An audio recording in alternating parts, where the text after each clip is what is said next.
Judge Grayson believed he was about to sentence a clueless teen. However, the defendant began picking apart the case as if he were an experienced lawyer. Inside the Los Angeles County Courthouse, the atmosphere grew heavy, almost hard to breathe. Spectators filled the seats, whispering among themselves as they watched what happened. The defendant's table seemed too large for the young man standing beside it. Hands in his pockets, chin raised slightly, he showed no fear. Jalen Dawson, 19, faced charges of grand theft auto and resisting arrest.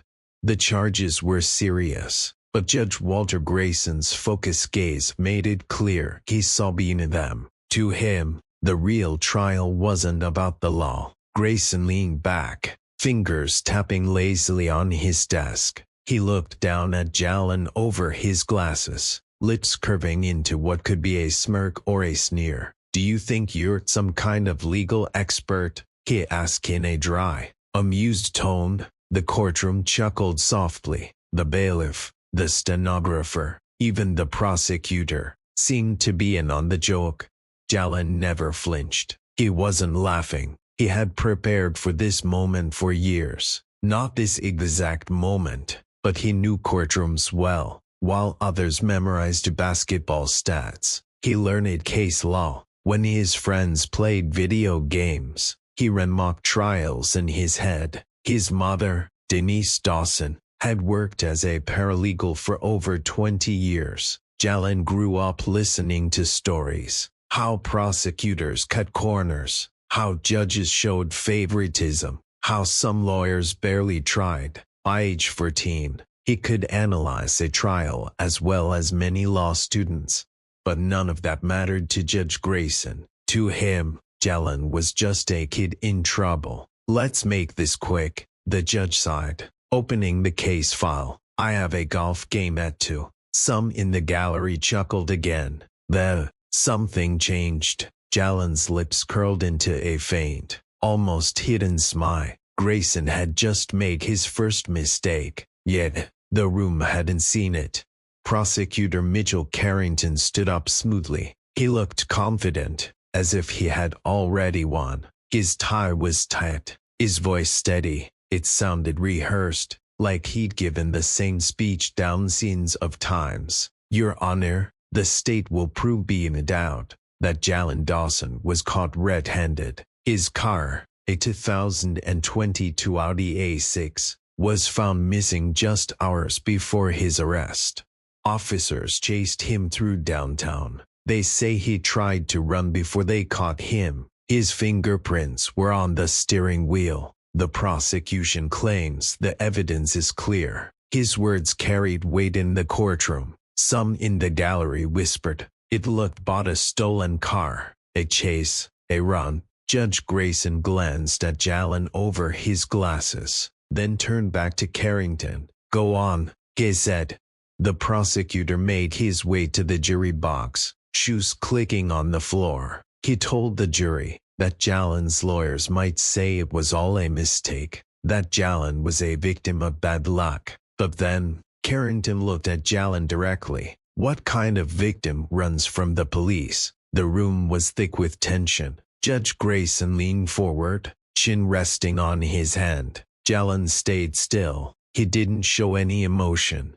Carrington kept flipping through papers. He said, "Your Honor, I have the words of Officer Daniel Ruiz, the eyewitness who saw the defendant behind the wheel. Before he tried to run was clear, knew the car had been stolen. The arrest was proper, according to the officers." Grayson exhaled through his nose and nodded, appearing to find the situation simple. To most in the courtroom, it looked like an open and shut case. A stolen car, a chase, an arrest. Jalen, however, had studied many trials, and he saw the small cracks hiding beneath the surface. He stayed silent, watching and waiting. Judge Grayson tapped his gavel lightly. "All right, let's hear the defense's response," he said, turning to Jalen's public defender, Lisa Fornanen, who had hardly spoken. He called her up. She stood nervously, shifting her weight. Your Honor, my client Jalan. She began. Jalan gently placed a hand on her arm, silently asking her to hold on. She hesitated but then Saturday backed down. Finally, Jalan broke his silence. I will be representing myself, Your Honor. The courtroom fell silent. Grayson looked at him, amused. You what? He asked. Jalan's voice was calm and steady. I'll be defending myself. Murmurs rippled through the room. The bailiff's eyebrows shot up. Carrington, the prosecutor, smirked but then smirked falteringly. He let out a short laugh. This should be interesting, he muttered, but no one was laughing when Jalan stepped forward. Everything shifted in that moment. Jalan felt the weight of the courtroom settling on him. He adjusted his stance, hands still in his pockets. He paused just long enough to make everyone uncomfortable. Then he spoke. Your Honor, before I start, I want to ask the prosecution something. Carrington raised an eyebrow and crossed his arms. Go ahead. Jalan slowly took another step forward. Did Officer Daniel Ruiz personally see me behind the wheel before I was arrested? He asked. Carrington exhaled sharply, looking bored. Yes, that's what his report states. Jalan nodded. I thought so. He turned to Judge Grayson. Your Honor, I move to dismiss that testimony as evidence. Grayson squinted, confused. On what grounds? Jalan first pulled his hands out of his pockets. He pointed toward the prosecution. Because Officer Ruiz never saw me in that car. He wasn't even on duty when the chase started, Jalan said. A flicker of confusion crossed Carrington's face. What are you talking about? He asked. Jalan took another step closer. I'd like to request the GPS logs from that night. If his report says he saw me in the car, the logs should prove it. He left the words hanging, but I have a feeling they won't. He added. Murmurs grew louder in the courtroom. Grayson frowned and looked at Carrington. Counselor, do you agree to verify the GPS logs? He asked. Carrington hesitated. The pause felt longer than usual. The jury and the gallery noticed it. Most of all, Judge Grayson saw it. Jalan took a deep, quiet breath. He had watched many trials over the years. He knew prosecutors played tricks, but he also knew one thing for sure. If Carrington believed in his case, he wouldn't stall. Grayson rubbed his temple and sighed. Counselor, do you object to verifying the GPS logs? He asked. Carrington hesitated again. Then he finally shook his head. No objections. Your Honor, he said, but the shift in the courtroom had already begun. For the first time, the courtroom was silent. No laughs, only tense stillness. Carrington fidgeted with his papers, his confidence showing cracks. Your Honor, he said, while we wait for the GPS records, the fact remains that the defendant's fingerprints were found on the steering wheel of the stolen vehicle. Jalan gave a small nod, his face unreadable. That's true, he said, stepping forward, but let's talk about that evidence for a moment. Grayson raised an eyebrow and gestured for him to go on. Jalan faced the jury, locking eyes with each one. The prosecution wants you to think that my fingerprints on a car mean I stole it. That's the story they're selling. But let's think about it logically. He took a deep breath, keeping a calm tone. Imagine walking into a store and trying on a jacket. You put your hands in the pockets, maybe zip it up, then leave it back on the shelf. If someone shoplifts that jacket hours later, does having your fingerprints on it mean you stole it? Some jurors looked at each other. Someone in the gallery muttered something under their breath. Jalan didn't stop. The car was parked outside a 7-Eleven hours before the theft. I was inside with 3 friends. When we saw the car, I leaned against it. I even opened the door because it was unlocked. I didn't drive it. I didn't steal anything. It was just a dumb moment out of curiosity. He paused, letting that sink in, then asked sharply, Does touching something make you a criminal? Carrington cleared his throat, flipping through his notes, trying to get control. Jalen wasn't finished. And while we're talking about evidence, let's discuss how that fingerprint analysis was done. He turned to Grayson. Your Honor, was the forensic specialist from this case called to testify? Grayson blinked, caught off guard. He glanced at Carrington. No, Carrington replied hesitantly. Jalen pressed on. So, the state is using forensic evidence to try and convict me, but they didn't think it was necessary to bring in the expert who processed it. I wasn't able to question the chain of custody or the accuracy of the test. His jaw clenched. That's a problem. He nodded slowly, showing he was done. Judge Grayson sighed, pinching the bridge of his nose. He looked like a man realizing this case was not as easy as he thought.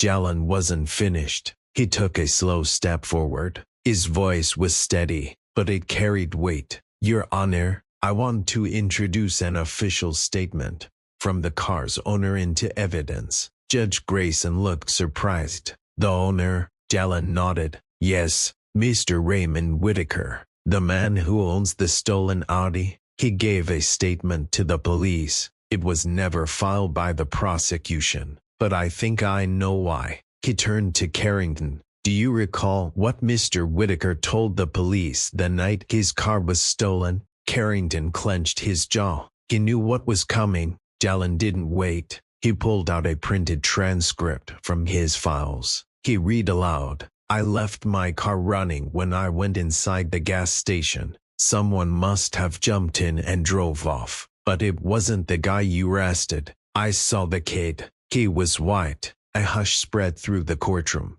as Jalen held up a piece of paper. What he said was from the original police report. It's the same report the prosecution never mentioned. He turned to Judge Grayson. The arresting officers had already admitted this in his testimony, but the prosecution ignored it. Still, they wanted the jury to believe someone who doesn't match the real thief's description, was guilty beyond a reasonable doubt. Carrington stepped forward. Your Honor, this is irrelevant, he said. Jalen shook his head. I wasn't involved, he said softly but clearly. I wasn't in the car. I wasn't near the car. I wasn't running from anything. His voice was steady, yet it cut through the room. The only reason I'm even linked to this case is bad police work and assumptions. Judge Grayson exhaled slowly, rubbing his temple. The case was falling apart fast, and everyone knew it.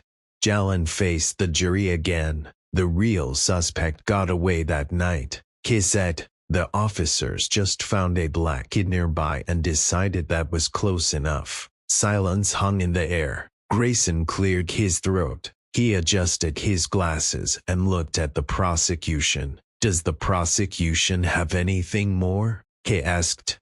Carrington was stiff. His face flushed. No, Your Honor, he said. Judge Grayson exhaled, studying Jalen for a long moment. Then he looked at the jury. Finally, he leaned forward. His voice was quiet but clear. This case is dismissed. The courtroom went still. Then chaos erupted. Some sat in shock. Others looked relieved. Reporters started scribbling in their notebooks. Jalen didn't move right away. He let the moment settle. Let the reality sink in. Grayson held his gavel tightly, watching Jalen with an unreadable look. There was something in his eyes, acknowledgement, maybe even regret. Jalen looked back. Then he started to turn away. Just as he reached the door, Grayson spoke again. Mr. Dawson. Jalen stopped but didn't turn. Grayson hesitated. Then he finally said, you should think about going to law school. Jalen smirked. He didn't need to think about it. He was already walking out of the courthouse. Outside, the air buzzed with voices. Reporters flooded the steps, cameras flashing and microphones thrust forward. Jalen ignored their questions. Did you know the judge would dismiss the case? One reporter asked. What are you going to do next? Another questioned. He pulled his hoodie over his head and kept moving. This wasn't about showing how smart he was. It was bigger than that. His mom, Denise, was waiting at the bottom, her arms crossed, her face unreadable. She stared at him for a long moment. Then she shook her head and let out a deep breath. Boy, you scared me half to death, she said. Jalen chuckled, scratching the back of his head. Had to take a risk, Ma. She looked at him again, a little longer. Then she wrapped him in a tight hug. You've always been stubborn. The cameras kept flashing, but Jalen didn't notice. Across the street, near his car, Judge Grayson watched silently. His posture was different now. The arrogance was gone. His face no longer looked amused. It seemed more reflective. He hadn't expected much from this case. Just another day, another defendant, another guilty plea. But now, he knew this one would stay with him, because Jalen had done something no one else saw coming. Most people could never make the system see itself, but he forced it to blink first. That's a lesson we all need to learn. How many other cases went this way? How many people were convicted not because of solid proof, but because of bias, shortcuts, and a system that cared more about closing cases than finding truth? Jalen knew how to fight back, but what about those who didn't? This wasn't just about one case. It was about many. He knew what his next move had to be. This courtroom wouldn't be the last one he stood in. Next time, he wouldn't be the defendant. He'd be the prosecutor. When that day arrived, he wouldn't be alone. If this story made you think, even for a moment, share it. The justice system is made of laws but run by people. People can change if we push them to. Hit the like button, subscribe for more stories that matter, and keep the conversation going, because next time, it might not be Jalen. It could be someone you care about.